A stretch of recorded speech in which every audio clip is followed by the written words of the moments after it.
बिस्मिल्लाहिर्रहमानिर्रहीम। मेरा नाम प्रोफेसर वजाद फ़ारूक है। मैं गवर्नमेंट कॉलेज कोट मोमिन में इंग्लिश डिपार्टमेंट बतौर फैकल्टी मेंबर काम कर रहा हूँ।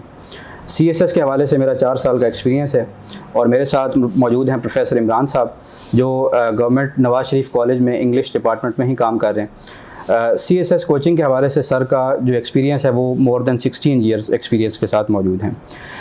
आज हम आपको मालूम है कि CSS के पेपर्स अभी कंप्लीट हुए हैं, तो ऐसे जो एक बड़ा इंपॉर्टेंट पेपर होता है CSS के अंदर, उसके डिफरेंट टॉपिक का एनालिसिस के तौर पर आज हम आपके सामने एक हाइंडसाइट एनालिसिस के तौर पर मौजूद हैं। इसमें हम फर्स्ट ऑफ ऑल जो पहला टॉपिक जिसके ऊपर सर अपनी एनालिसिस देते जाएंगे, पहला टॉपिक है analysis of the concept of globalisation of markets. तो सर से हम रिक्वेस्ट करेंगे कि सर अपना एनालिसिस दें कि ये कॉन्सेप्ट है क्या और इसके बारे में स्टूडेंट्स को किस हवाले से कन्फ्यूजन का सामना करना पड़ सकता है।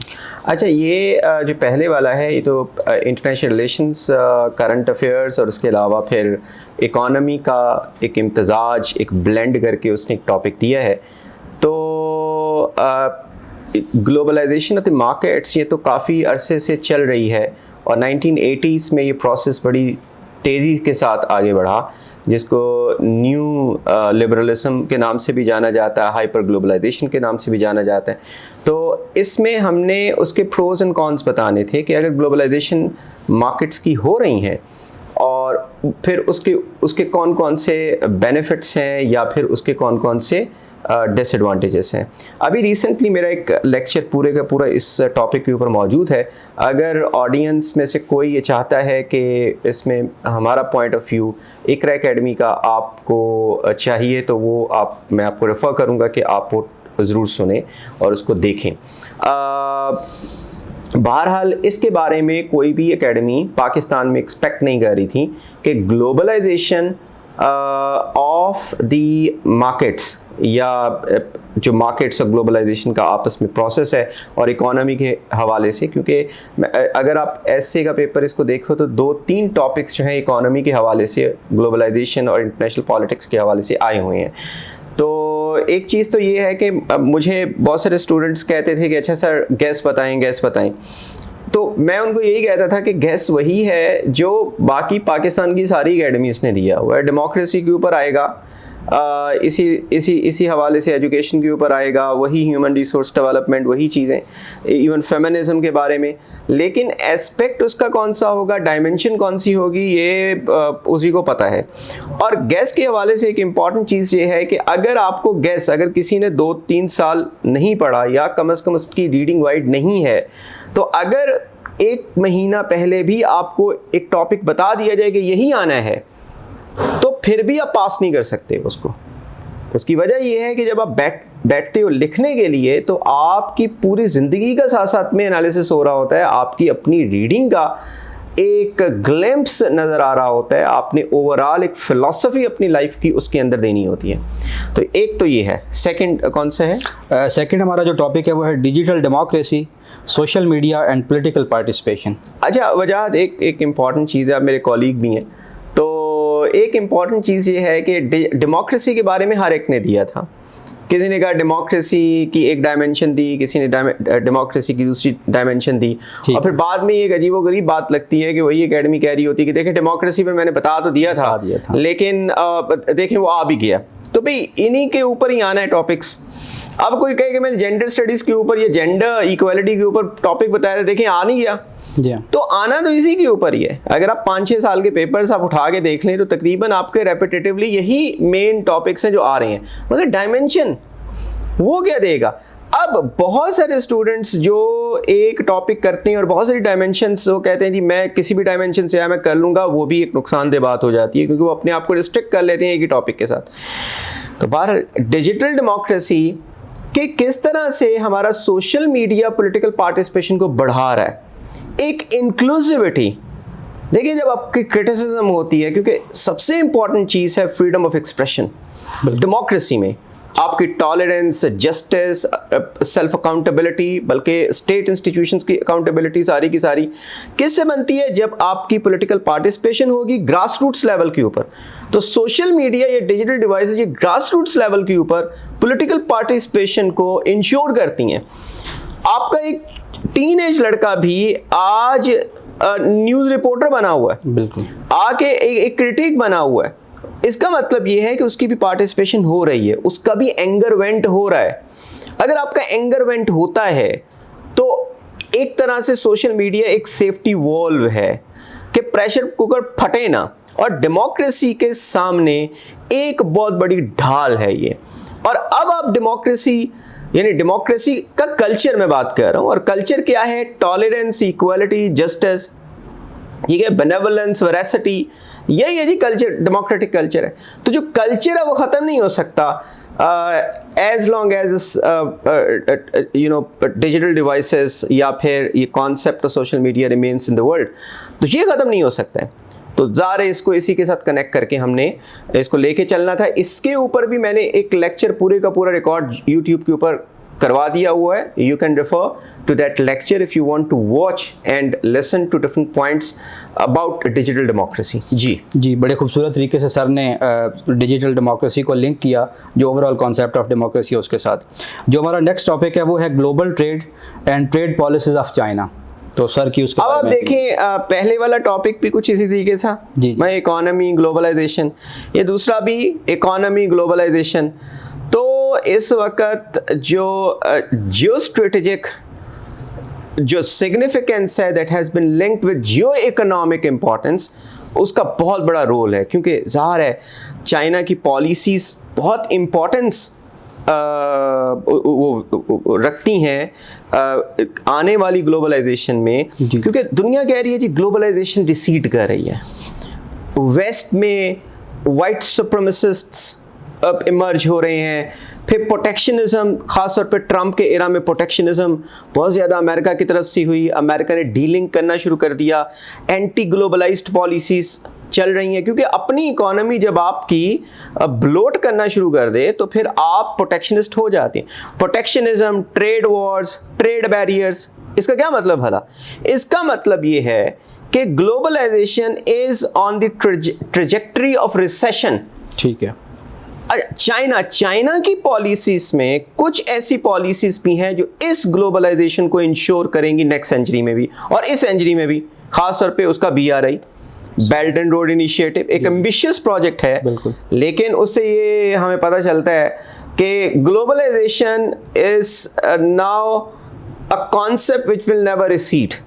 If West recedes in globalization, globalization will emerge from Asia, led by China. ठीक है। Maybe afterwards India, maybe Pacific countries. तो ये globalization का process जारी रहेगा, डिजिटल मीडिया रहेगा ग्लोबलाइजेशन का। अब चाइना की पॉलिसीज उसके इंटरेस्ट्स के साथ मिली हुई हैं। इसके ऊपर भी मेरा पूरा लेक्चर मौजूद है, आप उसको you can refer to that lecture, और उसमें आप देख सकते हैं कि चाइना के कौन से इंटरेस्ट्स हैं और उन इंटरेस्ट से चाइना की कौन सी पॉलिसीज लिंक्ड हैं और फिर उसका इम्पैक्ट ग्लोबलाइजेशन के ऊपर क्या हो रहा है। ट्रेड वॉर भी है, उसमें ग्लोबल स्ट्रगल भी है, और उसमें अच्छी चीज़ें भी ये हैं कि चाइना की तरफ से जो कनेक्टिविटी प्रोजेक्ट्स हैं उससे ग्लोबलाइजेशन जो है वो ख़त्म नहीं होगी। हाँ, शिफ्ट ज़रूर हो जाएगी वेस्ट से ईस्ट की तरफ। जी, बहुत खूबसूरत एनालिसिस था सर का। नेक्स्ट जो हमारा टॉपिक है वो imagination is more important than knowledge. अच्छा वजाद, एक मैं आपको बात बताऊं तो ये टॉपिक है, ये वो टॉपिक है जो लिटरेचर के स्टूडेंट्स को बड़ा करना चाहिए, टच करेगा। हाँ, बिल्कुल। मैं अगर लिटरेचर का स्टूडेंट हूँ, मुझे याद है 2003 में मैंने पहली दफ़ा पेपर्स दिया था, तो एक बड़ा ही ऑड वन आउट मैंने टॉपिक उठाया और वो था the stupidest and the wisest can never change. ज़बरदस्त। और वो कन्फ्यूशियस का ये टॉपिक था और बड़े मज़े से उसके ऊपर आर्गूमेंट्स, बड़े सिंपल सेंटेंसेस बना के, को बड़ी औखी अंग्रेजी नहीं, और मैंने लिखा था और बड़े अच्छे तरीके से उसने मुझे पास किया था, मुझे याद है अभी भी। और कोई मैंने आउटलाइन नहीं लिखी, कोई थीसिस स्टेटमेंट नहीं था, और मैंने स्टार्ट कर दिया था। हाँ, मैंने ब्रेनस्टॉर्मिंग ज़रूर की थी एंड पर। तो अगर मैं होता इस वक्त, मैं पेपर दे रहा होता, तो मैं ये टॉपिक उठाता, क्योंकि imagination is more important than knowledge. बिल्कुल। मतलब आप देखिए ना, मैं उसे जिंदों में क्या शुमार करूं जो सोचता भी नहीं, ख्वाब देखता भी नहीं। क्या बात, खूबसूरत। तो I mean the one who does not dream, the one who does not live in imagination is dead. बिल्कुल। और जो डेड है उससे नॉलेज की क्या तवक्को की जा सकती? Actually imagination is the source of knowledge. अब देखिए ना, न्यूटन बैठा हुआ है, Newton, I mean picture, Newton is sitting, he is on the bunk, or maybe he is lying down on the ground, suddenly an apple falls down, something is imagining, something is thinking, but suddenly the focus of his imagination turned towards apple, and his imagination stirred. And what was that imagination? Why down? Why downward? Why not upward? So that imagination created the idea, and that idea became scientific idea. So science is knowledge. When science is knowledge, it comes out from this imagination. So imagination is something which creates different beautiful ideas. अब दुनिया में कोई भी idea ले लो, बड़े से बड़ा साइंसदान, Archimedes की मिसाल ले लें, तो बड़ा साइंसदान था, वो इमेजिनेशन में था, वो ड्रीम में था, अचानक ही I mean there was a splash of the idea and he created science. फिर उसके बाद आप देख लें कि चाहे वो फ्रॉइड है, वो कहते हैं unconscious. बिल्कुल. I mean you take out the idea from unconscious, and unconscious when you are imagining something. तो इसमें बहुत आर्गुमेंट्स लिखे जा सकते हैं. सही. मतलब आपकी जो इमेजिनेशन है, that is the storehouse of idea and knowledge, and how knowledge is shaped when your imagination starts. अच्छा, imagination is art. You know, balanced imagination creates art. Imagination is the source of literature. And literature and art, both of them create the beauty of the world, and beauty of the world is peace. If you want peace in the world, you have to get connected with aesthetic sense. Aesthetic sense comes from art and literature, and that art and literature is directly linked with imagination. सही. अब देखें, आप इसको घुमा सकते हैं, बड़ा मजे का है. मैं कहता हूं कि जो लिटरेचर का बच्चा है, अगर उसको ये नहीं लिखा तो फिर मजा नहीं है. बिल्कुल जी. मतलब क्रिएटिविटी जो है वो सारी की सारी इमेजिनेशन. बिल्कुल बिल्कुल. नॉलेज जिसकी आपका ताल्लुक है क्रिएशन के साथ, तो वो इमेजिनेशन के थ्रू आती है, चाहे वो आर्ट, लिटरेचर हो, कोई भी चीज़, साइंटिफिक इन्वेंशंस भी, वो भी रिजल्ट हैं सारे के सारे इमेजिनेशन का. तो अब आजकल की जो प्रोग्रेस है, that is also linked with imagination. मतलब किसी ने तो सोचा होगा ग्लोबलाइजेशन होनी चाहिए, चाहे वो इमैनुअल कांट हो, चाहे वो रूसो हो, चाहे वो कोई भी और हो. बिल्कुल. सोचा है ना, पहले इमेजिन किया, फिर उसके बाद वो नॉलेज. अरे नॉलेज क्या है? Knowledge is a concept which is shaped by very calculated words. Words के साथ आपने शेप किया नॉलेज आपने उसको लिख कर नॉलेज जो आपके सामने आया, that is actually the creation of your mind. बिल्कुल. और आप देखें वर्ड्सवर्थ क्या कहता है, द पोएट्री क्या है? Poetry actually is the recollection of when you are contemplating, ठीक है, in solitude. तो फिर वो जो recollection of the past moments है, that turns into poetry. तो हर चीज़ है, नॉलेज जो है, चाहे पोएट्री हो, ड्रामा हो, आर्ट हो, इवन साइंस हो, बिल्कुल कोई भी नॉलेज जो कॉन्सेप्ट्स हैं that come out from imagination. ठीक, बड़ा खूबसूरत आपका एनालिसिस था.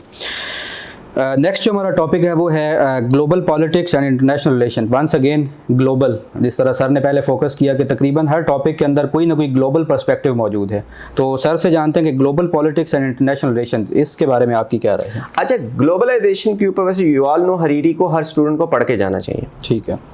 और भी बहुत सारे बुक्स हैं जो ग्लोबलाइजेशन के पर हैं, ख़ास तौर पे ग्लोबल पॉलिटिक्स है इस वक्त. ग्लोबल पॉलिटिक्स वो आई थिंक एंड्रयू हेवुड की किताब है, उसमें ग्लोबलाइजेशन का चैप्टर है, या डिफरेंट चैप्टर्स जो इंटरनेशनल रिलेशंस में या पोल साइंस में मौजूद पढ़ के जाने चाहिए. और फिर अपनी इमेजिनेशन के साथ उस कॉन्सेप्ट को आप रिफाइन करते रहें, बजाय कि वही चीज़ें लिखने की आप अपनी इमेजिनेशन. तो देखें ये जो बात है ग्लोबल पॉलिटिक्स और इंटरनेशनल रिलेशंस, चीज़ें एक ही हैं. इंटरनेशनल रिलेशंस जो है that is composed of different global political global dynamics. अब एक चीज है कि international relations is shaped by global power struggle. आप देखिए अब कौन कौन सी ग्लोबल पॉलिटिक्स इस वक्त पूरी दुनिया में जिससे इंटरनेशनल सिक्योरिटी या इंटरनेशनल रिलेशंस शेप होते हैं, अब बताएं ना कौन कौन सी हैं इस वक्त. यूक्रेन इशू हो गया, यूक्रेन रशिया, ठीक है, रशिया की इन्वेशन है, यूक्रेन इशू, और वो बहुत हाइपर सेंसिटिव है टुवर्ड्स इट्स इमीडिएट नेबर. ये हो गया. दूसरे नंबर पर आपकी ट्रेड वॉर है बिल्कुल। विद चाइना, फिर एशिया पैसिफिक जो पॉलिसी है ठीक। अमेरिका की, और इसी तरीके से multipolar world is in emergence, BRI जो है that is threatening American economic world order, सही। फिर मिडिल ईस्ट इशू भी आप उसमें डाल सकते हो। तो ये कुछ ऐसे पॉलिटिकल इश्यूज हैं जो ग्लोबल पॉलिटिकल इश्यूज हैं जो कि इंटरनेशनल रिलेशंस को शेप करते हैं। तो आज आगे बात एक ही हो जाती है, लेकिन इंटरनेशनल रिलेशंस को शेप करने वाले, क्योंकि international relations consists of different kind of global global politics, और ग्लोबल इश्यूज जो हैं, जो पॉलिटिकल इश्यूज हैं, उन्हीं की डायनामिक्स को आप इंटरनेशनल रिलेशंस पे फिट कर सकते हैं। तो उसके बारे में आपने इन इश्यूज के बारे में बताना है और उसका इंटरनेशनल रिलेशंस पे क्या इंपैक्ट है उसको बयान करना है। उसमें फिर आपकी अपनी फिलॉसफी ज्यादा इंपॉर्टेंट